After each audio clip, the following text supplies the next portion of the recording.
Hey everyone, welcome back to another gem room. This time we have Carnelian's room, who was done by Victoria, and as always, we are going to ask the artist a few questions about the room, and I'm here with Michael, and let's begin. This room's very interesting. What was your inspiration for some of the things that are in this room?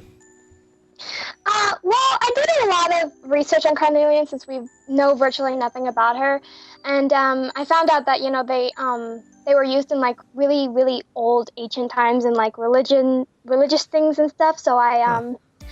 I kind of like implemented like the kind of like the synagogue look to the buildings, and I gave some like Egyptian things and just all kinds of like old historical Easter eggs are kind of implemented in there. Cool. Yeah, that's really cool. So I know there wasn't many options left, but I believe you did pick Carnelian, or that was an option that you liked. Why did you pick her to do?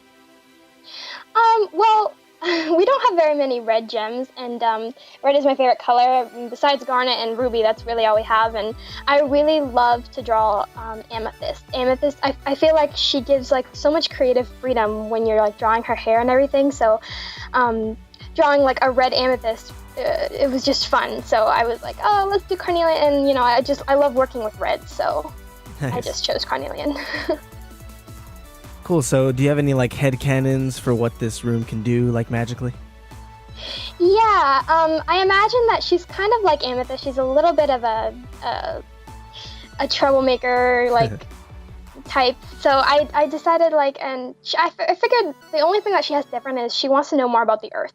So I mean, like in the corner, you see like she has a little bottle of Pam, so she can like eat it, like like how Amethyst eats like the cooking oil and stuff. Um, the chest in the back, I took inspiration from like Pandora's box, but when she opens it, like it can like it tells her, whatever she wants to know about the earth. Like she can say like define grass, and it'll like give her a big clue on what grass is. You know what I'm saying? Kind of like the Wally deal. That's great. Yeah, that's pretty much it. Like I feel like she wants to know more, and that's why there's like books in the corner. Whether she's gonna read them or eat them, I don't really know, but. So what about the water and the fire? What's with that? Well, I actually wanted to do a lot more water than I originally did. I don't know. Purple water seemed really nice at the time, and it seemed very, I don't know, purple seems tranquil and royal to me, and I feel like she's that kind of gem, even though like she's like I would say defective. She's like semi-defective and everything, and that's kind of why there's like a lot of cracks in the ground and everything. And I don't know, the purple water just seemed really nice, and it was a nice touch. The fire, I actually had an inspiration from a game that I usually played, and they just had fire in fountains. So I was like, let's do fire in a chandelier, and the chandelier was. There's like little carnelians implemented in them, and That's dark. I just, yeah, I don't know. I thought it was a really cool touch, and it could also represent her. She could have a fiery personality. We don't really know much about Carnelian, so I tried to make it as visual as possible.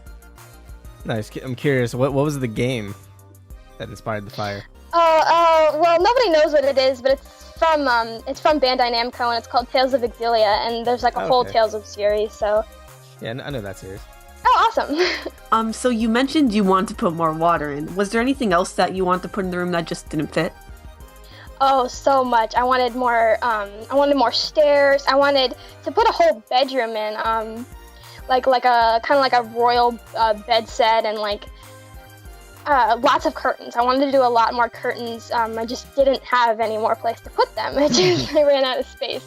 I wanted to do more beads, and definitely I wanted carnelians to be like lodging out of the ground, but since carnelians aren't really shaped like quartzes, I couldn't figure out a way to do that exactly. So I just put them in the water, and I put them, all in the chandelier and stuff. Nice. So tell us a bit about like the process, like how you got this picture to look the way it did, what programs you use, etc. Well, I use Paint Tool Sai. Every time.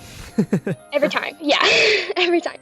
So I mean, sometimes sometimes I use Photoshop, but I didn't feel like I wanted the picture to be sharp. That was the thing, because I noticed on like a lot of the gem rooms that they do like very whimsical pictures without much hard lines, and I wanted to make it sharp, and I wanted to make it different.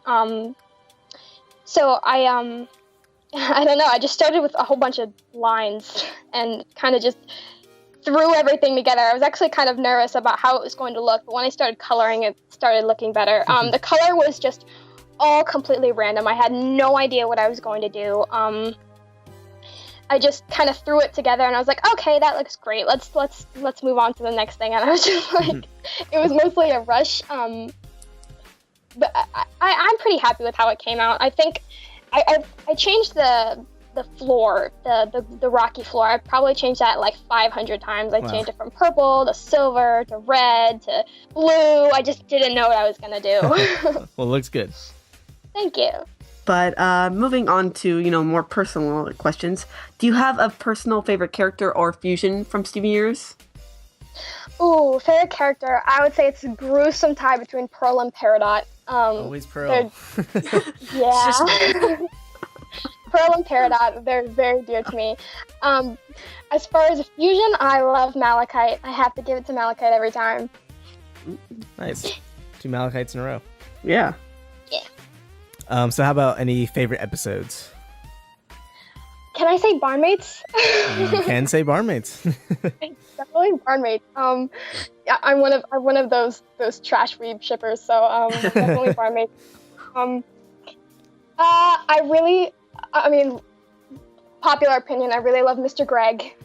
Yep, it's a good one. And yeah, I mean, other than that, I love all of them. I love all of them really, but definitely barnmates is on my list. Nice. So, how long have you been making artwork? Like professionally, or more seriously, I guess. Well, digitally, I've been working since I was 10. I'm 19 now, so a long time. But I started getting into, when I started getting really good, let's do that. I would say about 3 years ago, and I started like doing really, really important stuff and big stuff. Do you do art for any other cartoons at all? I would. I'm really hooked on Steven Universe right now, but every once in a while I'll do like kind of like the anime stuff. I'll do Pokemon. I'll do Nice. just so I do a lot of Disney too. I love Disney. I'm a Disney nerd. Cool. So any social media of yours that you want people to follow, or so they can check out your art on? Too much. There's too many. They're all under the same name though. So let's do Tumblr. My Tumblr is Victoria Lynn Designs. Let's do Instagram is Victoria Lynn Designs, and let's do DeviantArt. DeviantArt is also Victoria Lynn Designs. Nice. Makes it easy. So did you do any commissions at all? I do. I've actually they're actually really. I actually do them at a very low price, but I love to do them. Awesome. Cool. Thank you so much, Victoria, for designing this room. It's awesome. And we'll be back next week, I believe, probably. Just have a couple more to do, I think. But yeah, so that'll be fun. We'll see you then. See ya.